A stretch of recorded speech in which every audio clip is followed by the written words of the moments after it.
everyone. I am here today connected with Gloria Lee. Gloria, thank you for being part of the program today. Oh, thank you for having me. It's such a pleasure to be here. Yes, ma'am. For those who are not familiar with the work you're doing, let them know about yourself.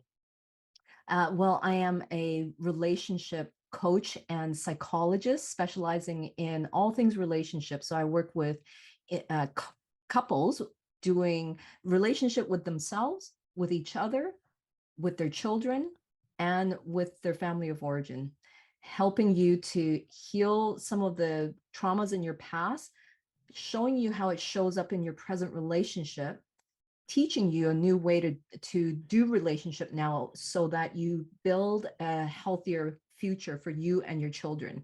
So that's kind of in a nutshell what I do. It's interesting because you initiated saying how to have relationship with oneself. Most often individuals think about relationship, they think about my relationship with someone else. How would I get to having a healthy relationship with myself? Oh, that's such a great question. And, that's probably the most important relationship because honestly, you live with yourself and you have to be with yourself for the rest of your life. And so if you don't have a good relationship with yourself, that's going to bleed into all other relationships that you have, right? And the interesting thing is when people come see me for therapy, especially couples, they would typically say to me, oh, it's my partner, fix my partner, they're driving me crazy, and if you fix them then everything will be great. And it's such a curious thing that our focus is always on how can we improve someone and change someone to make them better for me so I'll be happy. But really the change must be within ourselves, that you're part of the tango. So if you change your dance move, then you automatically, even without your partner changing, you automatically change the relationship on your own. And that's way more powerful than hoping and wanting and controlling the other person, wanting them to change, right? So I think that's Right. why your relationship with yourself is the most important. And when we help ourselves in this way, we're actually creating a healthier relationship with everybody else, and we become happier ourselves too. Mm. Now, I think about my relationship, for example, with my wife, and that relationship has gone through some ebb and flows. I think about my relationship with my siblings and my parents. That relationship goes through some ebb and flows. Talk about some ebb and flows that we may encounter in that personal relationship with ourselves. Yeah. So the interesting thing is, when you talk about your relationship with your partner and then with your family of origin, like your parents, and then your relationship with yourself, all of that, the commonality is you're part of all three. And so typically you could see there are patterns, intergenerational patterns of how you relate. So how your parents related to each other and how they related to you. So, their attachment style to you, that that becomes your attachment style to yourself, how you relate to Mm. yourself, which then gets replicated in your attachment with your partner. So a lot of times we say to ourselves, I vow never to be my parent, like my parent in this way or that way, right? We've all kind of done that. Right. And then what Right. happens? We do the exact same thing in our relationship with our partner or as a parent. And we're like, wow, how did that happen? I know better. Why am I not doing better? Well, knowing is part of it. But the other part is that this has been your template for all of your life. So when you're used to that, that's your default setting. So when we're mindless Mm. about it, we go on autopilot. That's what we do. So that's why most of us replicate the same intergenerational trauma, which is what I help couples to kind of be more self-aware about. And what's my part in this? And how can I do it differently? Because I want a different outcome.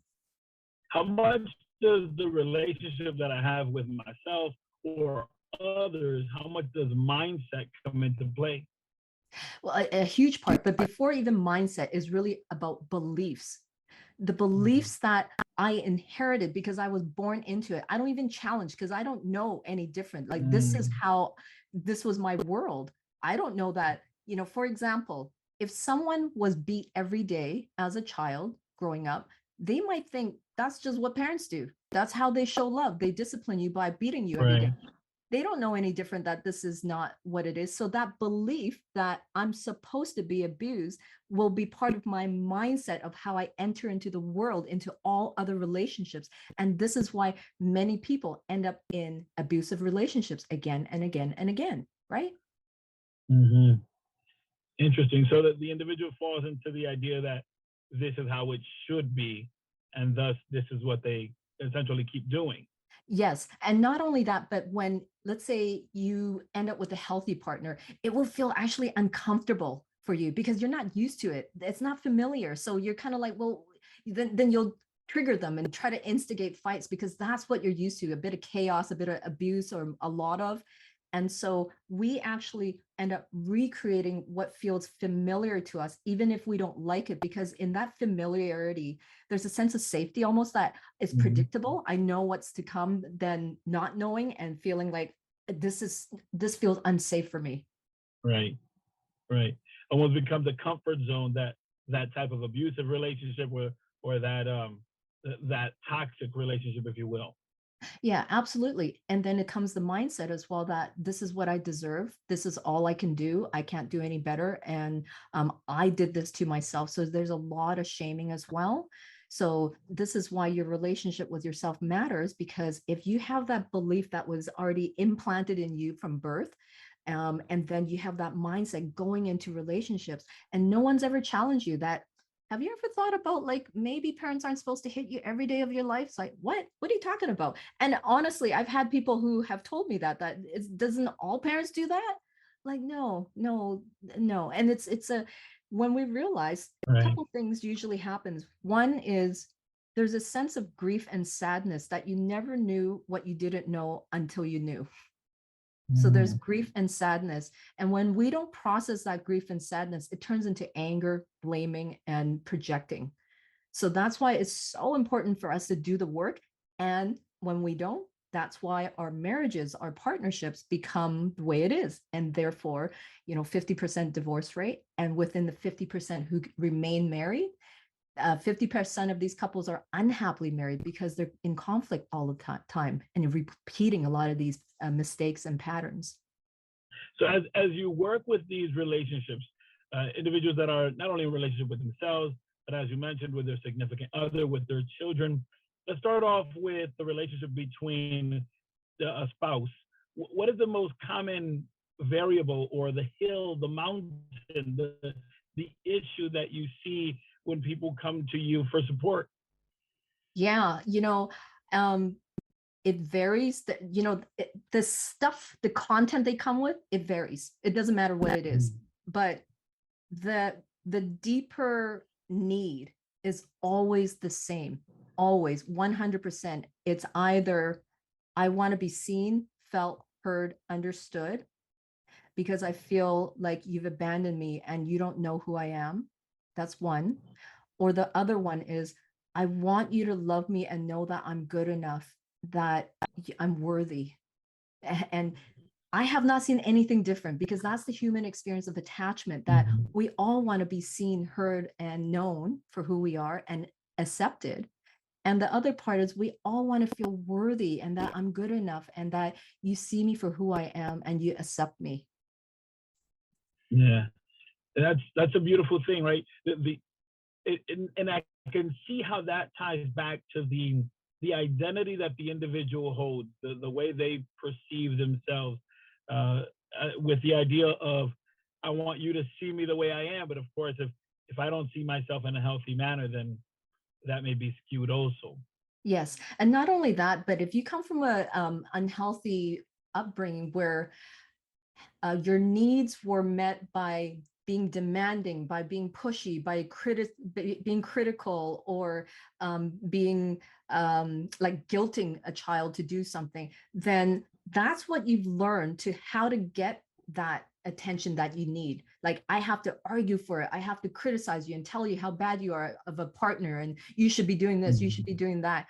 You see, when we do that, we're our intention is, see me, know me, understand me, hear me. But what we get instead is the opposite, which is Mhm. who wants to listen to you when you're like that? Like who wants to pay attention to you? We actually want to do the opposite and run the other direction, right? And then we end up in the exact same place where it's like, I am all alone. No one understands me. No one knows me. I'm being misunderstood here. And it's very, very painful. But again, we don't see our part in it by how we just replicated the same pattern that was dished out at us, modeled to us, and we're doing it, hoping for an opposite result, but of course you get the same result, right? Does that make sense? Yeah, most certainly. Most certainly. In the new year, most individuals either set up New Year's resolutions, or they set up these goals, or they set up one word, and this one word anchors all of the things they do for the year. Where do you lie on that spectrum? Are you more of a New Year's resolution goal person, or do you set a one word? Neither, actually. Yeah. I'll tell you why. Resolutions are so much about the external, like I'm going to do this, I'm going to do that. It's about trying to psych ourselves out and motivate ourselves to do something, but it's not anchoring something deeper. Now, a word, we're getting a little closer. It goes to your intention of what you want to do, which is great. But both of these really need to be anchored in the value of who you are, your why.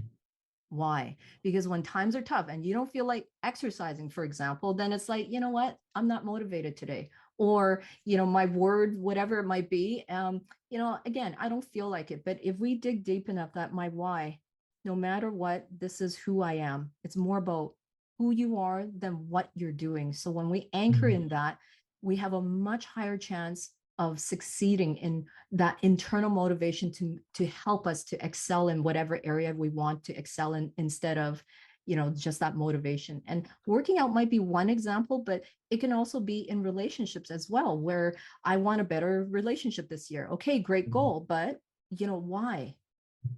Why? Because I want my children to have a healthier future than what I had.